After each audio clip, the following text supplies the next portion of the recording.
والصلاة والسلام على رسوله محمد وآله وصحبه اجمعین برحمتک یا ارحم الراحمین۔ ہم کتاب الایمان پڑھ رہے تھے اور کتاب الایمان کی پہلی فصل مکمل ہو چکی تھی اور دوسری فصل کا آغاز تھا۔ دوسری فصل کی کچھ احادیثیں ہمارے سامنے آئی تھی اور ان میں سے جو آخری حدیث ہم نے پچھلے درس میں پڑھی تھی وہ روایت ابو امامہ رضی اللہ تعالیٰ عنہ ہے، جس میں انہوں نے رسول اکرم صلی اللہ علیہ وسلم کا ارشاد نقل کیا تھا، من احب للہ و آتا للہ و منع للہ و ابغض للہ، یعنی جو شخص کسی کو اگر کوئی چیز دے اللہ کی رضا کے لیے، اگر کسی سے کوئی چیز روکے وہ بھی اللہ کی رضا کے لیے ہونا چاہیے، اگر کسی سے محبت کرتا ہے وہ بھی اللہ کی رضا کے لیے ہونا چاہیے، اور اگر کسی سے نفرت کرتا ہے وہ بھی اللہ کی رضا کے لیے ہونا چاہیے۔ اور جس شخص کے اندر یہ چار خصلتیں پائی جائیں گی اس کے متعلق جناب رسول اکرم صلی اللہ علیہ وسلم فرماتے ہیں کہ اس کا ایمان مکمل ہو گیا، فقد استکمل الایمان، یعنی اس شخص کا ایمان مکمل ہو گیا۔ آج کی روایت حضرت ابو ذر رضی اللہ تعالی عنہ سے ہے، متن ہے وعن ابی ذر قال قال رسول اللہ صلی اللہ علیہ وسلم افضل الاعمال الحب فی اللہ والبغض فی اللہ۔ حضرت ابو ذر رضی اللہ تعالیٰ عنہ کہتے ہیں کہ رسول اکرم صلی اللہ علیہ وسلم نے فرمایا، اعمال میں سب سے فضیلت والا عمل وہ اللہ سے محبت کرنا، اللہ کے لیے محبت کرنا اور اللہ کے لیے بغض رکھنا ہے۔ حضرت موسیٰ علیہ السلام کے متعلق آتا ہے، اللہ تبارک و تعالیٰ نے موسیٰ علیہ السلام سے فرمایا، اے موسیٰ آپ میرے لیے کیا کرتے ہو؟ تو انہوں نے کہا، یا اللہ میں، کیونکہ موسیٰ علیہ السلام اللہ تبارک و تعالیٰ سے ہم کلام ہوتے تھے، ایک پہاڑی پہ جا کر جسے ہم کوہ طور کہتے ہیں، وہاں جا کر اللہ تبارک و تعالیٰ سے کلام کرتے تھے۔ اس دوران اللہ تبارک و تعالیٰ نے موسیٰ علیہ السلام سے فرمایا تھا کہ اے موسیٰ آپ میرے لیے کیا کرتے ہو؟ تو موسیٰ علیہ السلام نے عرض کیا تھا، اے اللہ میں آپ کے لیے صدقہ کرتا ہوں، آپ کے لیے نمازیں پڑھتا ہوں، آپ کے لیے روزہ رکھتا ہوں۔ تو اللہ تبارک و تعالیٰ نے موسیٰ علیہ السلام سے فرمایا، اے موسیٰ آپ صدقہ کرتے ہو یہ اپنے لیے کرتے ہو، نماز پڑھتے ہو یہ اپنے لیے پڑھتے ہو، روزہ رکھتے ہو یہ اپنے لیے رکھتے ہو، کیونکہ نماز کی وجہ سے آپ کے اعمال کے اندر کیا ہو جائے گی؟ ترقی ہو جائے گی، اور اسی طرح صدقے کے ذریعے سے آپ کے اعمال کے اندر کیا ہو جائے گی؟ ترقی ہو جائے گی۔ آپ میرے لیے کیا کرتے ہو؟ تو اس کے بعد اللہ تبارک و تعالیٰ نے موسیٰ علیہ السلام سے فرمایا تھا کہ اے موسیٰ اگر آپ کو میرے لیے کچھ کرنا ہے تو وہ دو کام ہے۔ پہلا کام یہ ہے کہ آپ میرے لیے محبت رکھو اور میری وجہ سے بغض رکھو۔ اس کا مطلب یہ ہو گیا کہ جو لوگ اللہ کے دین کے ساتھ لگے ہوئے ہیں ان سے محبت رکھنا، اور جو لوگ اللہ تبارک و تعالیٰ کے ساتھ، اللہ تعالیٰ کے نافرمان ہیں، باغی ہیں، ان کے ساتھ بغض رکھنا۔ اللہ تبارک و تعالیٰ اس کے متعلق فرماتے ہیں کہ اعمال میں سب سے فضیلت والا عمل یہی ہے۔ یہ روایت حضرت ابو ذر رضی اللہ تعالیٰ عنہ کی ہے۔ اور دوسری روایت حضرت ابو ہریرہ رضی اللہ تعالیٰ عنہ سے ہے، متن ہے وعن ابی ہریرہ قال قال رسول اللہ صلی اللہ علیہ وسلم المسلم من سلم المسلمون من لسانه ويده والمؤمن من امنه الناس على دمائهم واموالهم۔ روایت کا ترجمہ، حضرت ابو ہریرہ رضی اللہ تعالیٰ عنہ بیان کرتے ہیں، رسول اللہ صلی اللہ علیہ وسلم نے فرمایا، مسلمان وہ ہے جس کی زبان اور جس کے ہاتھ سے مسلمان محفوظ رہیں، اور مومن وہ ہے جس سے لوگ اپنی جانوں اور اپنے مالوں کے بارے میں بے خوف اور پرامن ہو۔ یعنی مسلمان، یہاں اللہ کے نبی نے مسلمان اور مومن کی تعریف کی ہے، حالانکہ ہم سمجھتے ہیں کہ مسلمان اور مومن ایک ہی ہوتا ہے، ان میں فرق ہے۔ مسلمان اس کو کہتے ہیں جو اللہ تبارک و تعالیٰ کے فرائض کو مانتا ہو، یعنی اللہ کی ذات کو مانتا ہو، جناب رسول اکرم صلی اللہ علیہ وسلم کی ذات کو مانتا ہو، قیامت کے دن کو مانتا ہو، آخرت کو مانتا ہو، جنت کو مانتا ہو، جو ایمان مفصل میں آ جاتے ہیں، جو ان چیزوں کو مانے اسے مسلمان کہتے ہیں، اور جو ان چیزوں کو اپنائے اسے مومن کہتے ہیں۔ یعنی اگر کوئی شخص یہ کہتا ہے کہ ہاں نماز فرض ہے لیکن نماز پڑھتا نہیں ہے، ہم اسے مسلمان کہیں گے، مومن نہیں کہیں گے۔ کوئی شخص یہ عقیدہ رکھتا ہو کہ روزہ فرض ہے لیکن روزہ رکھتا نہیں ہے، اسے مسلمان کہا جا سکتا ہے، مومن نہیں کہا جا سکتا۔ تو اسلام کا تعلق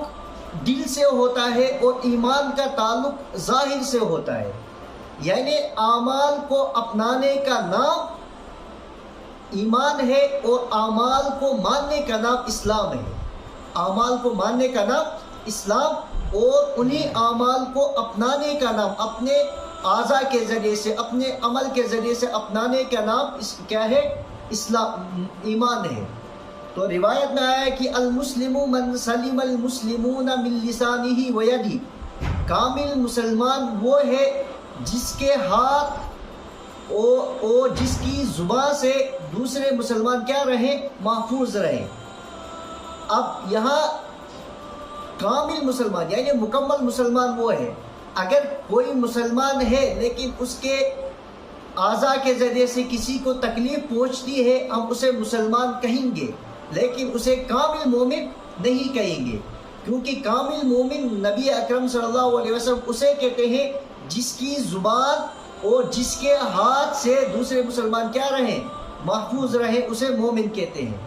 اور مسلمان کہتے ہیں۔ اور مومن جناب رسول اکرم صلی اللہ علیہ وسلم فرماتے ہیں وَالْمُؤْمِنُ مَنْ أَمِنَهُ النَّاسُ عَلَى دِمَائِهِمْ وَأَمْوَالِهِمْ، اور مومن وہ ہے جس کی وجہ سے لوگ اپنے جانوں کے بارے میں اور اپنے مالوں کے بارے میں بے خوف و خطر رہیں، ان کو کوئی خطرہ نہیں ہونا چاہیے، یعنی کہیں سے گزر رہے ہیں تو ان کو پرامن ماحول لگنا چاہیے کہ یہ میرے ساتھ کوئی تکلیف کا کام نہیں کر سکتا، اور اگر کسی کے پاس اس نے مال رکھا ہو تو پرامن ہونا چاہیے کہ یہ میرے اس مال کے اندر خیانت نہیں کرے گا، بلکہ میں نے جیسا رکھا ہے ویسے یہ کیا کرے گا؟ مجھے واپس لوٹا دے گا۔ تو یہ روایت حضرت ابو ہریرہ رضی اللہ تعالیٰ عنہ سے تھی۔ اور امام مشکات رحمۃ اللہ علیہ فرماتے ہیں وَزَادَهُ الْبَيْهَقِي فِي شُعَبِ الْإِيمَانِ بِرِوَایَةِ فَضَالَةٍ، اور امام بیہقی امام مشکات فرماتے ہیں اسی روایت کو امام بیہقی نے بھی نقل کیا ہے، البتہ انہوں نے کچھ چیزیں اس میں زیادہ کی ہیں، اور وہ زیادتی کیا ہے؟ فرماتے ہیں حدیث میں یہ بھی ہے وَالْمُجَاهِدُ مَنْ جَاهَدَ نفسه فی طاعت اللہ والمہاجر من حجر الخطایا والذنوب، یعنی اسی روایت کے امام بیہقی کہتے ہیں کہ المسلم من سلم المسلمون من لسانہ ویدہ والمؤمن من امینہ الناس علی دمائہم واموالہم، اور اسی کے ساتھ ہے والمجاہد من جاہد نفسہ فی طاعت اللہ والمہاجر من حجر الخطایا والذنوب۔ مجاہد وہ ہے جو اللہ کی اطاعت کے سلسلے میں اپنے نفس سے جہاد کرے،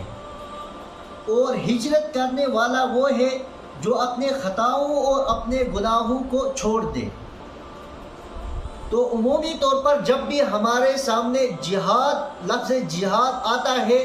تو ہم سمجھتے ہیں کہ جہاد کا مطلب ہوگا کسی مسلمان کا کفار کے مقابلے میں لڑائی کرنا۔ حدیث میں اسے بھی جہاد کہتے ہیں، لیکن جناب رسول اکرم صلی اللہ علیہ وسلم فرماتے ہیں کہ سب سے بڑا جہاد اپنے نفس کے ساتھ جہاد کرنا ہے، یعنی اپنے نفس کو اللہ کی فرما برداری میں لگانا، یہ سب سے بڑا جہاد ہے۔ اور مہاجر عمومی طور پر جب ہجرت کا لفظ آتا ہے، ہجرت کہتے ہیں کہ کسی ایسی جگہ سے جہاں مسلمانوں کو اسلامی شعار کے اوپر عمل کرنا ناگزیر مشکل ہو، یعنی مسلمانوں کو اسلامی قوانین پہ عمل کرنا مشکل لگ رہا ہو، تو اس وقت مسلمانوں کی ذمہ داری ہوتی ہے کہ وہ اس جگہ کو چھوڑ کر کسی ایسی جگہ جائیں جہاں ان کو شرائع یعنی فرائض اسلام پہ عمل کرنا کیا ہو جائے؟ آسان ہو جائے۔ جو شخص ایسا کرے گا اسے شریعت کی اصطلاح میں مہاجر کہتے ہیں۔ لیکن رسول اکرم صلی اللہ علیہ وسلم فرماتے ہیں کہ سب سے بڑا مہاجر، ہجرت کرنے والا وہ نہیں ہے کہ جو اپنا گھر چھوڑ کے دوسری جگہ منتقل ہو جائے، جو اپنا آبائی وطن چھوڑ کر دوسری جگہ منتقل ہو جائے، وہ سب سے بڑا ہجرت کرنے والا نہیں ہے، بلکہ سب سے بڑا ہجرت کرنے والا وہ شخص ہے جو اپنے خطاؤں کو چھوڑ دے اور اپنے گناہوں کو چھوڑ دے۔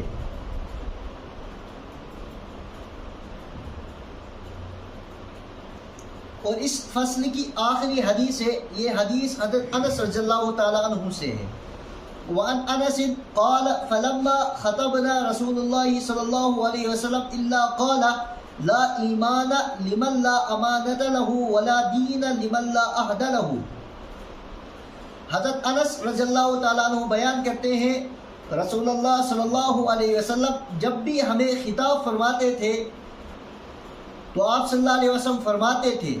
جس شخص میں امانت نہیں اس کا ایمان ہی نہیں، اور جس شخص کا عہد نہیں اس کا کوئی دین نہیں۔ یعنی جناب رسول اکرم صلی اللہ علیہ وسلم صحابہ کے درمیان جب بھی کوئی نصیحت فرماتے تھے تو اس سے پہلے یہ فرماتے تھے لا ایمان لمن لا